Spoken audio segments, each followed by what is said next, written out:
Assalamualaikum warahmatullahi wabarakatuh. Perkenalkan, nama saya Muhammad Adrian dari Fakultas Ilmu Pendidikan Ekonomi dengan NIM 1820525. Pada kesempatan video kali ini saya akan menjawab beberapa pertanyaan yang sudah diberikan oleh Ibu Eka Putri SPD MPDE selaku dosen pengampu daripada mata kuliah Strategi Pembelajaran. Oke, ini pertanyaan yang nomor 1. Menurut saudara, bagaimanakah cara memilih strategi pembelajaran yang tepat? Apa saja yang perlu dipertimbangkan terlebih dahulu sebelum memilih strategi pembelajaran tersebut? Menurut saya pribadi, saya harus mengetahui dulu, saya harus memahami apa itu strategi pembelajaran, yang dimana strategi pembelajaran itu merupakan pola kegiatan, pola kegiatan yang dilakukan antara guru dengan siswa untuk mencapai tujuan daripada proses pembelajaran yang diterapkan. Jadi sebelum itu kita harus mengetahui dulu, menurut saya harus mengetahui dulu gimana situasi kelas dan anak-anaknya juga, siswa-siswanya maksud saya.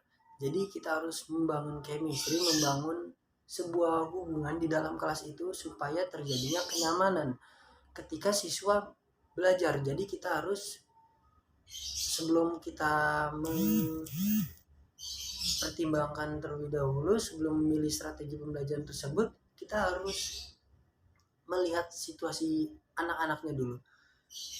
Kita harus membangun supaya anak-anak tersebut bisa dapat menerima apa yang kita terapkan, apa yang kita sampaikan, seperti itu.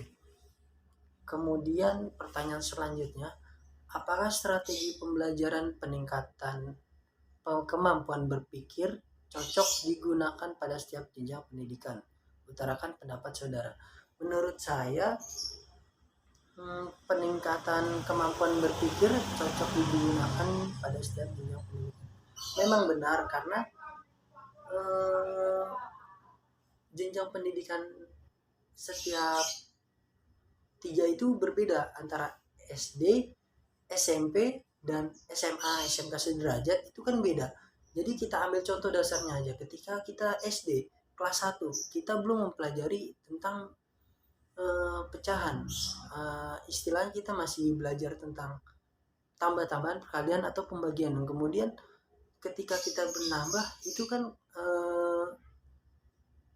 berbeda juga apa yang dipelajari. Jadi kemampuan berpikir itu harus ditingkatkan. Menurut saya setuju. Harus ditingkatkan. Jadi nggak mungkin kan anak SD, SMP, dan SMA itu sama. Tentunya berbeda. Kemudian pertanyaan selanjutnya, apa yang saudara lakukan ketika strategi yang saudara terapkan ternyata tidak dapat membangkitkan motivasi siswa dalam belajar, sehingga berdampak pada nilai akhir? Apa tindakan saudara jika menemukan kasus demikian?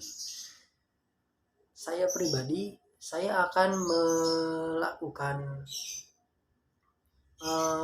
melihat kembali apa yang sebelumnya saya terapkan kepada anak-anak atau siswa. Jadi saya harus memahami kembali, membuat chemistry ulang lagi, hubungan yang baru lagi, gimana supaya apa yang kita sampaikan itu bisa diterima baik oleh siswa, sehingga siswa merasa nyaman ketika apa yang kita sampaikan itu bisa diterima.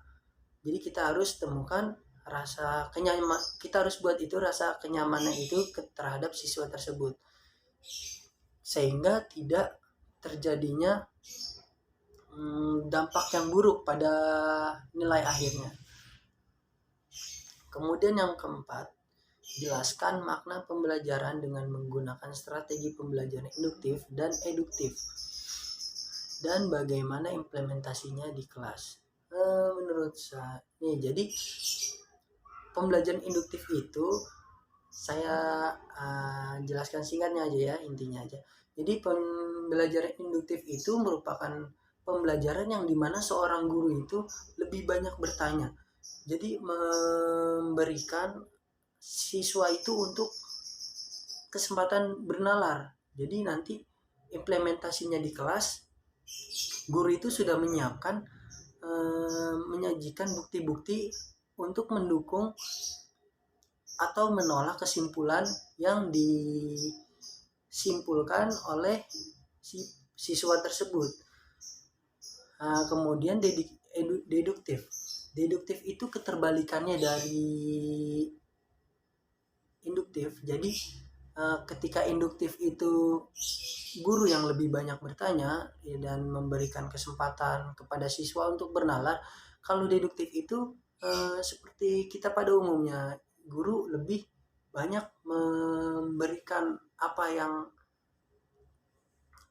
guru pelajari. Jadi wawasan guru itu lebih diaplikasikan lebih diberikan kepada siswa. Jadi pengimplementasiannya di kelas itu guru memberikan contoh-contoh yang menunjukkan pembuktian dari konsep yang diambil. Kurang lebih seperti itu. Sekian jawaban dari saya atas pertanyaan-pertanyaan yang diberikan oleh Ibu Eka Putri. Banyak kurangnya mohon maaf. Wabillahi taufiq wal hidayah. Wassalamualaikum warahmatullahi wabarakatuh.